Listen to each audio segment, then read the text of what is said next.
Let me not bury the lead. Lisa Cook, Federal Reserve Governor, is not going anywhere. Donald Trump made a big showing with a letter that he's in the process of firing her.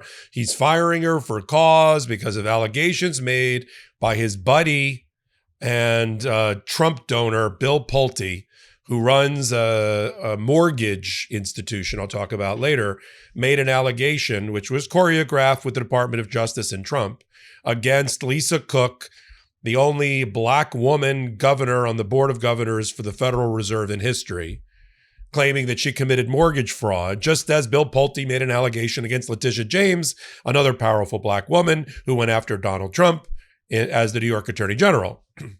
So this is an attack and assault on Black power leaders who are opposed to Donald Trump. Although Lisa Cook is not necessarily opposed to Donald Trump, she's just doing her job as an independent economist and on the Federal Reserve, and Donald Trump doesn't like it because why? It's not really Lisa Cook. It's because Donald Trump doesn't like to be in the minority. He doesn't like minorities. He doesn't like to be in the minority. And on the 7-member Board of Governors for the Federal Reserve, he only has 3 seats. He's in the minority. The 4 other seats, led by Jay Powell, the Federal Reserve chairperson, who runs monetary policy for America, thank God, is all democratically appointed presidents. See, the Board of Governors terms extends in long periods of time to overlap presidencies to take them out of the political winds. We don't change out the Federal Reserve when a new president comes in. We care about, at least we used to, care about the stability of the financial system in America. It's now under full attack by Donald Trump. So he wants to get control of the Board of Governors, which doesn't, by the way, give him control of the committee of 12 that sets rates, which is really what he wants to do. He wants to get his hands on monetary policy and be able to turn on the spigots for cash and set rates at a lower number in order to goose his economy and make it look better, wallpaper over all of the fundamental flaws in it, like the tariffs, like the tax cuts, like the deficit and the debt. So turn up the volume, everybody. That's his goal. Now, he's not going to get it initially. Even if he got rid of Lisa Cook, which I'm going to tell you why in this hot take, he's not going to be able to. Ultimately, the Supreme Court is likely not going to let him do it. We'll talk more about it in 1 minute. But it's a 12-member Federal Open Markets Committee, 7 Board of Governors, and 5 that come from the other, like the presidents of the individual banks that make up the Federal Reserve. That's your gang of 12. They vote by majority. 5 months in a row, including this last month, in August, they voted not to cut rates. That's driven Donald Trump more mad than usual. He's already got his physical problems. I mean, is he literally dying before our very eyes? That's a question we've been posing on the Midas Touch Network. Or is he just shaking too many hands, as the press secretary says? You be the judge. But he's gone around the bend now, if that's even possible, with trying to gain control of monetary policy. 5 votes in a row. The last one had 2 dissenters. So it was somebody was missing. It was a 9-2 vote. The 2 dissenters, first time since 1993 when Clinton was in office, were Waller and Bowman, who were both Trump appointed ones. Everybody else voted for holding rates steady. Now, there's another vote coming up in the next couple of weeks. He still hasn't, he's filled, one of the Biden governors gave up. She said, I'm out. Klugler's out. He's going to be able to appoint a 3rd. So he's going to have 3 against 4. But on the Open Markets Committee, it's 12. So this, I mean, it changes the number slightly, but he's going after Lisa Cook hard. And I'm going to cover it right here on Legal AF. Take a moment and hit that free subscribe button. Lisa Cook's the first Black woman, a governor on the 7-member Federal Reserve Board of Governors. It's a big thing.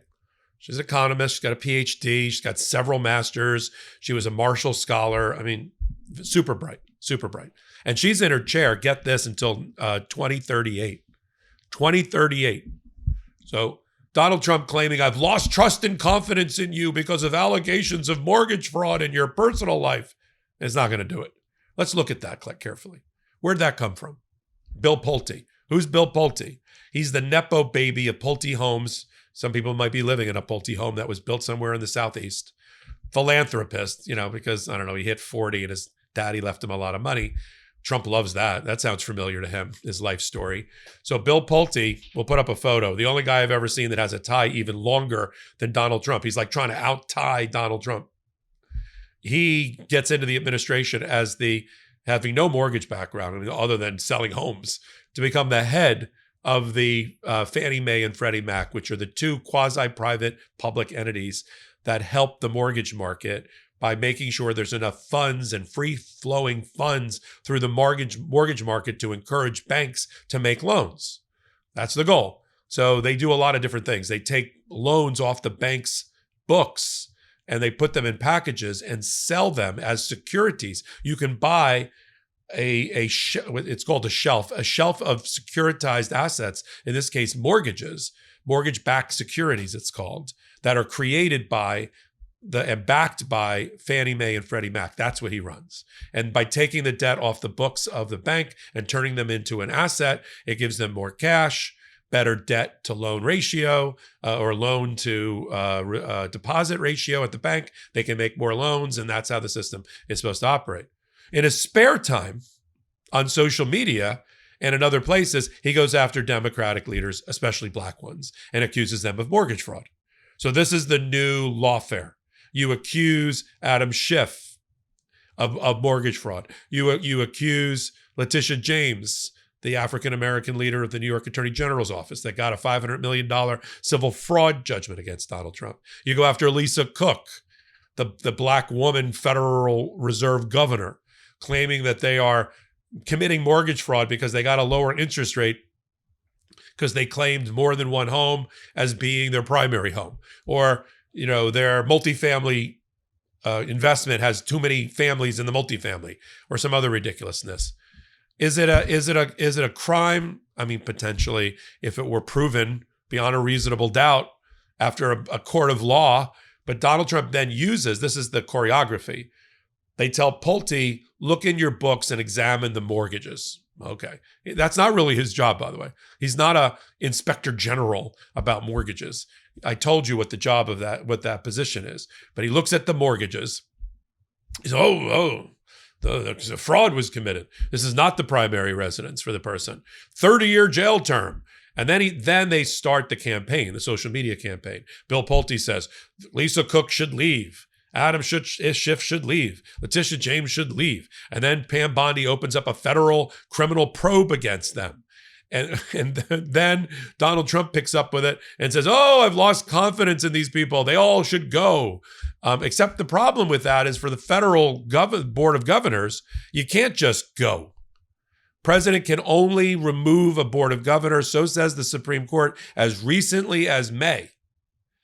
This particular board, he can't just whack it off. He can't just, take them out. He has to have a for-cause reason to remove a board of governor.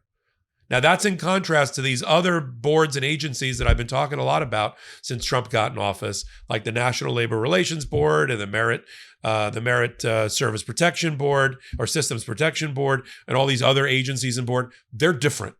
In fact, how do I know they're different? They're different because the Supreme Court in May said they're different.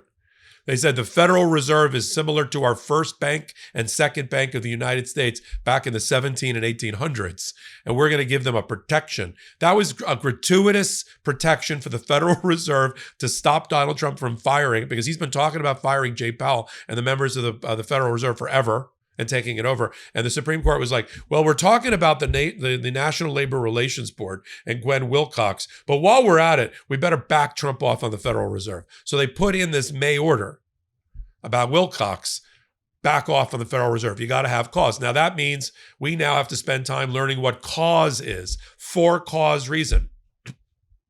In the case law, and I practice a fair amount of employment law in my career, in the case law, starting with Humphrey's Executor in 1935, it's a proof, substantiated proof, substantiated findings, not allegations, not whispers, not scurrilous, damning social media posts, substantiated misconduct, proof of inefficiency, neglect of duty. You don't do your job.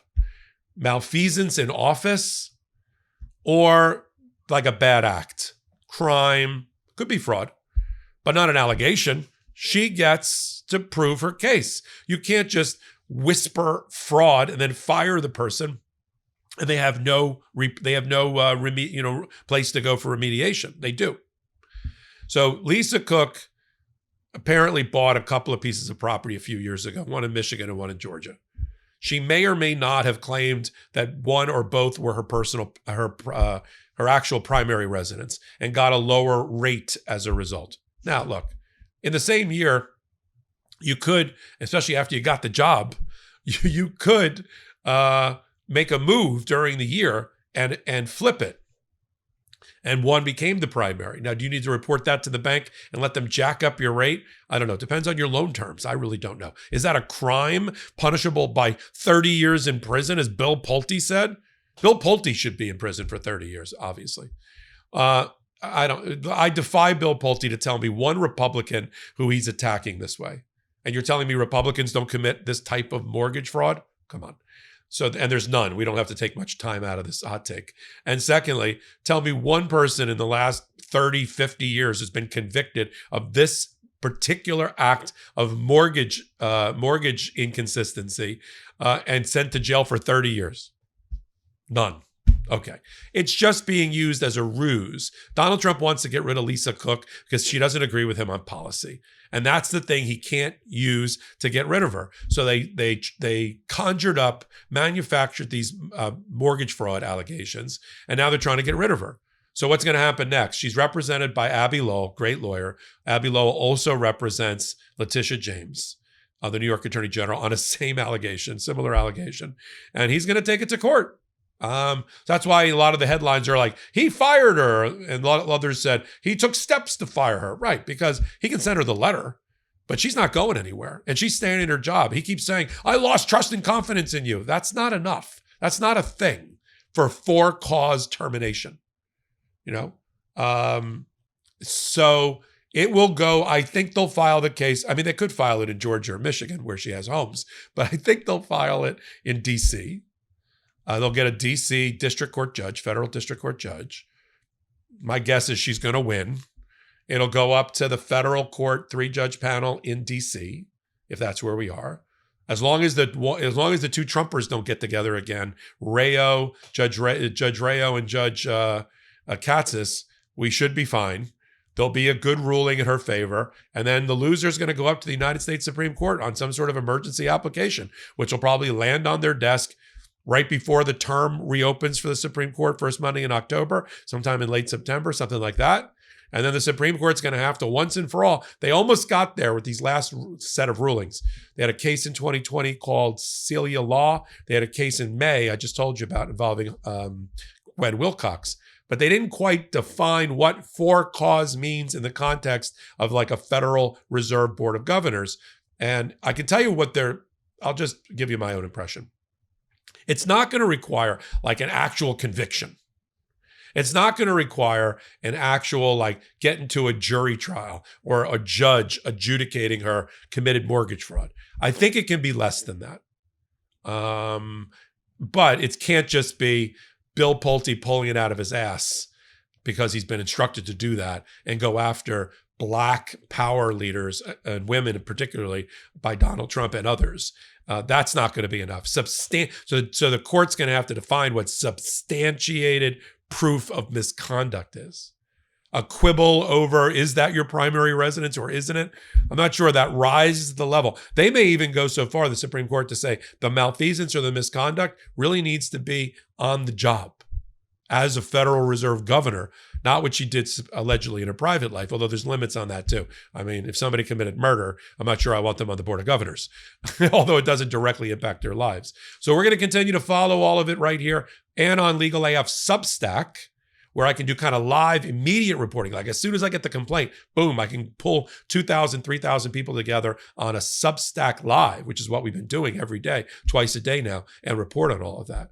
So until my next report on this, here on Tuesday on Legal AF, I'm Michael Popok. Hit the subscribe button here. It's all for free. This is how you support what we do here on the channel. I'm Michael Popok. Can't get your fill of Legal AF? Me neither. That's why we formed the Legal AF Substack. Every time we mention something in a hot take, whether it's a court filing or a oral argument, come over to the Substack. You'll find the court filing and the oral argument there, including a daily roundup that I do called, wait for it, Morning AF. What else? All the other contributors from Legal AF are there as well. We got some new reporting. We got interviews. We got ad-free versions of the podcast and hot takes. Where? Legal AF on Substack. Come over now to free subscribe.